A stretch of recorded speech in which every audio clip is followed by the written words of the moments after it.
ನಮಸ್ಕಾರ, welcome back to the channel. ಇವತ್ತು ನಾವು ರಿವ್ಯೂ ಮಾಡ್ತಿದ್ದೀವಿ Honda City 3rd generation. Let's go. ಅದಕ್ಕಿಂತ ಮೊದಲು ನಾವು ಇದ್ರ ಕೀಯಿಂದ ಸ್ಟಾರ್ಟ್ ಮಾಡೋಣ. ಇದ್ರಲ್ಲಿ ಬರುತ್ತೆ simple flip key with just lock and unlock function. ನೀವು ನೋಡಬಹುದು ಫ್ರಂಟ್ ಲುಕ್ ಗಾಡಿದು ತುಂಬಾ ಚೆನ್ನಾಗಿದೆ, ಬಟ್ ರೂಫ್ ಬ್ಲಾಕ್ ಔಟ್ ಆಗಿದೆ. ಇದನ್ನ ಸ್ವಲ್ಪ ಸ್ಪೋರ್ಟಿ ಅಪೀಲ್ ಕೊಡೋದಕ್ಕೋಸ್ಕರ ಮಾಡಿಸೋದಾಗಿದೆ.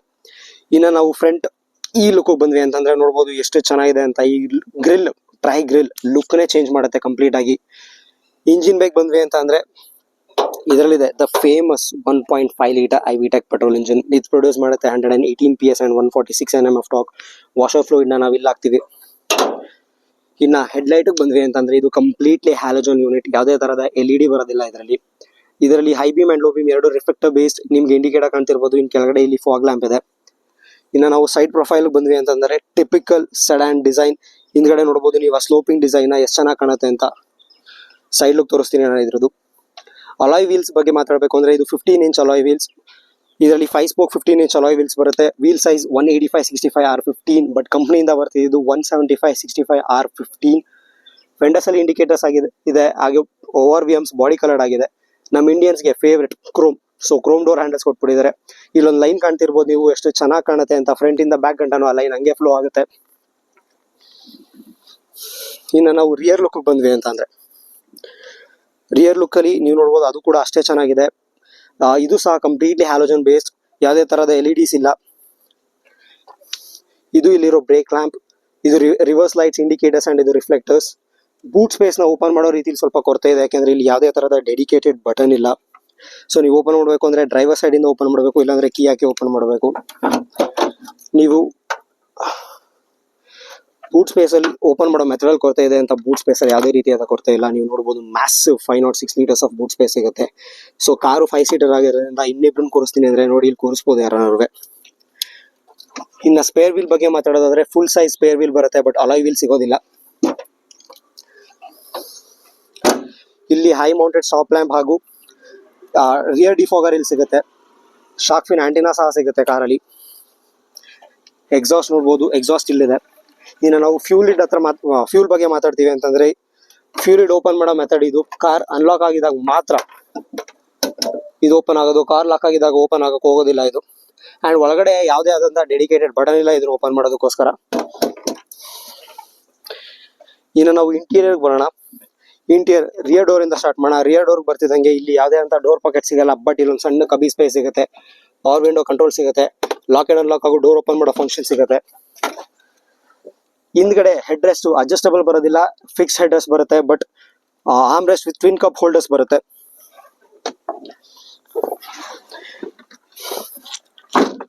ಡೋರ್ ಸೌಂಡ್ ಕೇಳಿಸ್ಕೊಂಡ್ರೆ ಒಳ್ಳೆ ಅಶ್ಯೂರೆನ್ಸ್ ಕೊಡುತ್ತೆ ನಮಗೆ ಡೋರ್ ಸೌಂಡ್.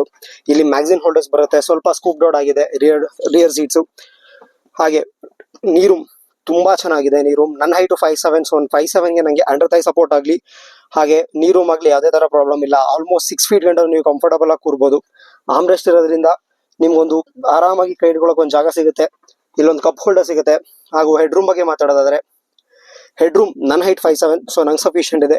6 ಫೀಟ್ ಇರೋರು ಒಂದು ಸ್ವಲ್ಪ ಹಿಂಗೆ ಕೆಳಗೆ ಬಂದ್ರು ಅಂತಂದ್ರೆ ಆರಾಮಾಗಿ ಅವರು ಸಹ ಕೂರ್ಬೋದು, ಬಟ್ ಲೈಟ್ ಆಗಿ ಟಚ್ ಆಗ್ಬೋದು ಅಂತ ಅನ್ಕೋತೀನಿ. ಇನ್ನು ಅಮ್ಯುನಿಟೀಸ್ಗೋಸ್ಕರ ಇಲ್ಲೊಂದು ಗ್ರಾಬ್ ಹ್ಯಾಂಡಲ್ ಇದೆ. ಗ್ರಾಬ್ ಹ್ಯಾಂಡಲ್ ಎಷ್ಟು ಸ್ಲೋ ಆಗಿ ಕ್ಲೋಸ್ ಆಗುತ್ತೆ ನೀವು ನೋಡಬಹುದು. ಇದು ರಿಯರ್ ಸೀಟ್ ಆಗಿತ್ತು. ಇನ್ನು ನೀವು ಇಲ್ಲಿಂದ ಡ್ಯಾಶ್ ಬೋರ್ಡ್ ಸಹ ನೋಡಬಹುದು. ಡ್ಯಾಶ್ ಬೋರ್ಡ್ ಸಹ ಎಷ್ಟು ಚೆನ್ನಾಗಿದೆ ಅಂತ. ಇನ್ನು ನಾವು ಫ್ರಂಟ್ ಸೀಟ್ ಹೋಗೋದು ಅಂತ ಅಂದ್ರೆ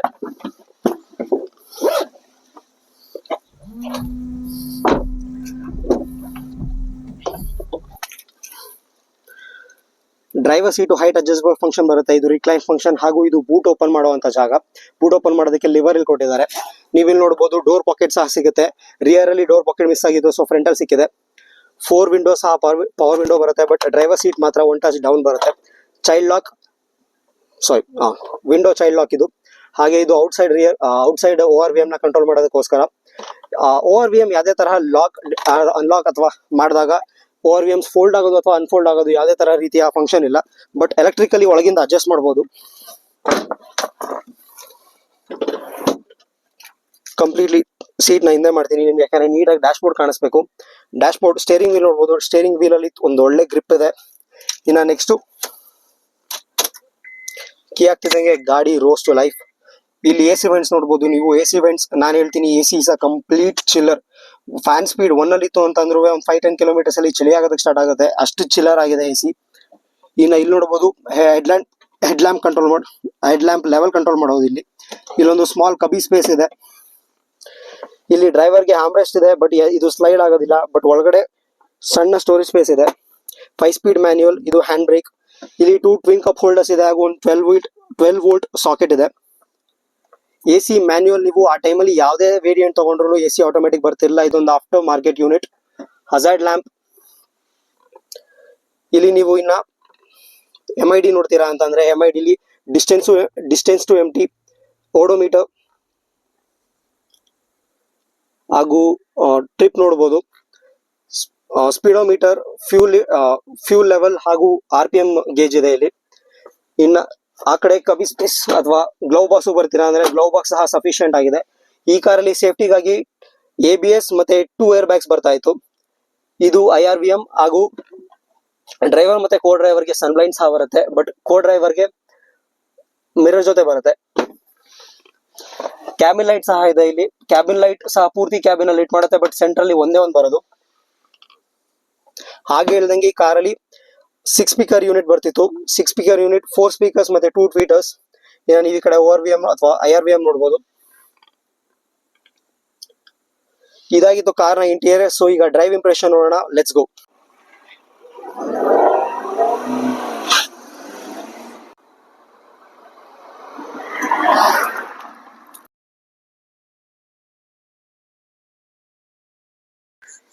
ಈಗ ಡ್ರೈವ್ ಇಂಪ್ರೆಷನ್ ಸ್ಟಾರ್ಟ್ ಮಾಡೋಣ. ಆಗ್ಲೇ ಹೇಳಿದಂಗೆ ಇದು ಫೇಮಸ್ 1.5 ಲೀಟರ್ ಪೆಟ್ರೋಲ್ ಇಂಜಿನ್ ಇದೆ ಇದರಲ್ಲಿ. ನಿಮ್ಗೆ ಕೇಳಿಸ್ಬೋದು. RPM ಲಾಕ್ 4500 ಅಲ್ಲಿ ಆಗುತ್ತೆ.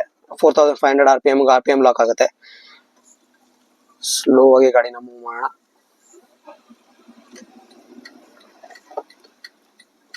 ಈ ಕಾರಲ್ಲಿ ಅಥವಾ ಈ ಇಂಜಿನ್ ಅಲ್ಲಿ ಆ ಡ್ಯೂಲ್ ಕ್ಯಾರೆಕ್ಟರಿಸ್ಟಿಕ್ಸ್ ಇದೆ.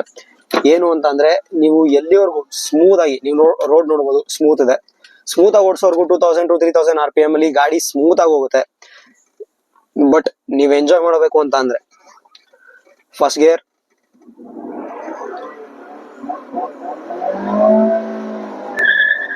ವೀಲ್ ಸ್ಪಿನ್ ಸಹ ಕೇಳಿಸಿರ್ಬೋದು ನಿಮ್ಗೆ. ಸ್ಟೇರಿಂಗ್ ಇನ್ಪುಟ್ ಸಹ ಅಷ್ಟೇ ಚೆನ್ನಾಗಿದೆ. ಕರೆಕ್ಟ್ ಆಗಿ ನಾನು ಎಲ್ಲಿಗೆ ಅಲೈನ್ ಮಾಡ್ತಿದ್ದೀನಿ ಸ್ಟೇರಿಂಗ್ ವೀಲ್, ಅಲ್ಲಿ ನನ್ಗೆ ಎಲ್ಲಿಗೆ ಹೋಗ್ಬೇಕು ಅನ್ಸುತ್ತೋ ಸ್ಟೇರಿಂಗ್ ಅಲ್ಲಿಗೆ ಹೋಗುತ್ತೆ. ಕಾರ್ ಸೌಂಡ್ ಕೇಳ್ತಾ ಹೋಗ್ಬೋದು ನೀವು.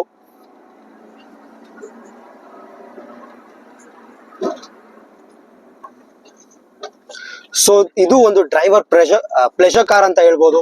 ಯಾಕೆ ಅಂತಂದ್ರೆ ಇಂಜಿನ್ ಯಾವುದೇ ರೀತಿಯಲ್ಲೂ ಎಲ್ಲೂ ನನಗೆ ಸಾಕು, ನನಗೆ ಇಷ್ಟೇ ಸಾಕು, ಇನ್ನು ನೀರು ರಬ್ ಮಾಡಬೇಡ ಅಥವಾ ಇನ್ನ ಫಾಸ್ಟ್ ಆಗಿ ಹೋಗ್ಬೇಡ ಅಂತ ಹೇಳೋದಿಲ್ಲ. ಸಸ್ಪೆನ್ಷನ್ ಸ್ವಲ್ಪ ಸಾಫ್ಟ್ ಇದೆ, ಬಟ್ ಸ್ಟೇರಿಂಗ್ ವೀಲ್ ಹೋಗ್ತಾ ಹೋಗ್ತಾ ಕರೆಕ್ಟ್ ಆಗಿ ವೆಯ್ಟ್ ನ ಗೇನ್ ಮಾಡ್ತಾ ಹೋಗುತ್ತೆ. ಅದರಿಂದಾಗಿ ನಿಮ್ಗೆ ಒಂದು ಕಾನ್ಫಿಡೆನ್ಸ್ ಸಿಗುತ್ತೆ ಡ್ರೈವ್ ಮಾಡ್ಬೇಕಾದ್ರೆ.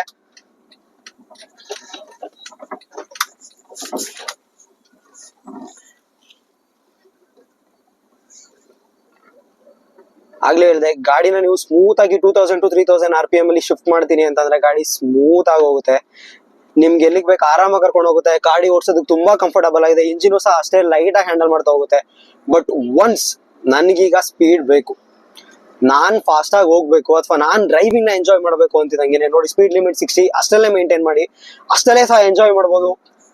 ಸೆಕೆಂಡ್ ಗೇರ್ ಬಂದೆ, ಗಾಡಿ ರೋಸ್ ಟು ಲೈಫ್.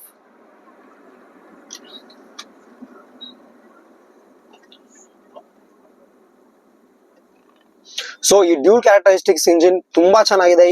IVTEC ಯಾವತ್ತೂ ಸಹ ನನಗೆ ಇಷ್ಟೇ RPM ಅಲ್ಲಿ ಓಡಿಸು ಅಥವಾ ಹಿಂಗೆ ಓಡಿಸಿ ಯಾವತ್ತೂ ಹೇಳೋದಿಲ್ಲ. ನೀವು ಎಷ್ಟು ರೆವ್ ಮಾಡ್ತೀರಾ ಅಷ್ಟು ಖುಷಿಯಾಗಿ ಹೋಗುತ್ತೆ ಗಾಡಿ. ಸಸ್ಪೆನ್ಷನ್ ಸಾಫ್ಟ್ ಇರೋದ್ರಿಂದ ನಿಮ್ಗೆ ಹ್ಯಾಂಡ್ಲಿಂಗ್ ಸ್ವಲ್ಪ ಬೆಟರ್ ಆಗ್ಬೋದಿತ್ತು. ಸ್ವಲ್ಪ ಸಸ್ಪೆನ್ಷನ್ ಇನ್ಶೂರ್ ಸ್ಟಿಫ್ ಇದ್ದಿದ್ರೆ, ಬಟ್ ಸಾಫ್ಟ್ ಸಸ್ಪೆನ್ಷನ್ ನಿಮ್ಗೆ ಸ್ವಲ್ಪ ಹಾರ್ಡ್ ರೋಡ್ಸ್ ಅಲ್ಲಿ ಅಥವಾ ಸ್ವಲ್ಪ ಹಾರ್ಶ್ ರೋಡ್ಸ್ ಅಲ್ಲಿ ತುಂಬಾ ಹೆಲ್ಪ್ ಮಾಡುತ್ತೆ. But the engine, man what a engine. ಆರಾಮಾಗಿ ನಿಮ್ಗೆ ಎಷ್ಟಲ್ಲಿ ಹೋಗ್ಬೇಕೋ, ಎಷ್ಟೇ ಸ್ಪೀಡ್ ಅಲ್ಲಿ ಹೋದ್ರು ನಿಮ್ಗೆ ಎಂಜಾಯ್ಮೆಂಟ್ ಕೊಡುತ್ತೆ, ಅಷ್ಟೇ ಖುಷಿ ಕೊಡ್ಸುತ್ತೆ ನೀವು ಡ್ರೈವ್ ಮಾಡ್ಬೇಕಾದ್ರೆ.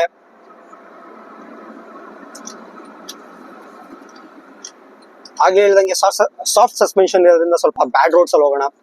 ನಿಮ್ಗೆ ಅಲ್ಲೂ ಗೊತ್ತಾಗ್ಲಿ ಗಾಡಿ ಎಷ್ಟು ಚೆನ್ನಾಗಿ ಗ್ಲೈಡ್ ಆಗುತ್ತೆ ಬ್ಯಾಡ್ ರೋಡ್ಸ್ ಅಲ್ಲಿ ಅಂತ. ಬರೀ ಇಂಜಿನ್ ಎಂಜಾಯ್ ಮಾಡ್ಬೋದು. ಡ್ರೈವರ್ಸ್ ಪ್ಲೆಜರ್ ಕಾರ್ ಅಂತಾನೆ ಹೇಳಕ್ಕೂ ಆಗಲ್ಲ, ಫ್ಯಾಮಿಲಿ ಕಾರ್ ಆಗು ಯೂಸ್ ಮಾಡ್ತೀವಿ.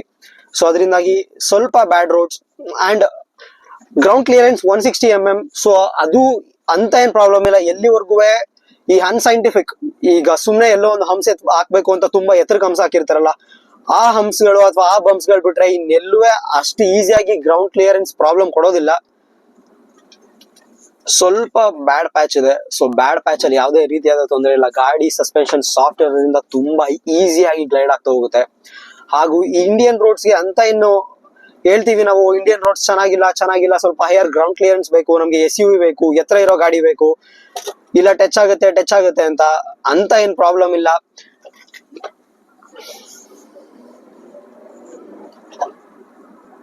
ಬಟ್ ಮೇನ್ ಆಗಿ ಇಂಜಿನ್, ಇನ್ನೊಂದು ಮಾತಾಡಕ್ಕಾಗಲ್ಲ. ಇಂಜಿನ್ ಅಲ್ಲಿ ಅಷ್ಟು ಚೆನ್ನಾಗಿದೆ ಇಂಜಿನ್.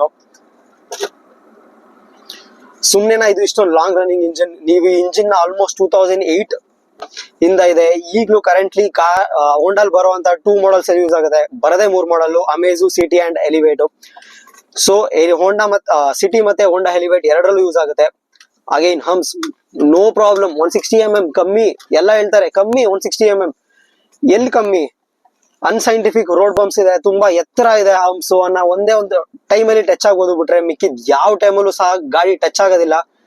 ನೀವು ಆರಾಮಾಗಿ ಗಾಡಿನ ತುಂಬಾ ಚಿಂತೆ ಮಾಡ್ದಂಗೆ ಆರಾಮಾಗಿ ಗ್ಲೈಡ್ ಮಾಡ್ಬೋದು. ಯಾಕೆಂದ್ರೆ ತುಂಬಾ ಜನ ಪರ್ಚೇಸ್ ಮಾಡ್ಬೇಕಾದ್ರೆ ವರಿ ಮಾಡ್ತಿರ್ತಾರೆ, ಸಡನ್ ಎಲ್ ಟಚ್ ಆಗುತ್ತೋ, ಟಚ್ ಆಗರೆ ಬೇಜಾರಾಗುತ್ತೆ, ಎಲ್ಲಿ ಓಡಿಸೋದು ಹೇಗೆ ಅಂತ. ಬಟ್ ಯಾವ್ದೇ ರೀತಿಯ ಪ್ರಾಬ್ಲಮ್ ಇಲ್ಲ. ಬ್ರೇಕ್ಸ್ ಸಹ ತುಂಬಾ ಶಾರ್ಪ್ ಇದೆ, ತುಂಬಾ ಒಳ್ಳೆ ಫೀಡ್ಬ್ಯಾಕ್ ಕೊಡುತ್ತೆ ಬ್ರೇಕ್ಸ್.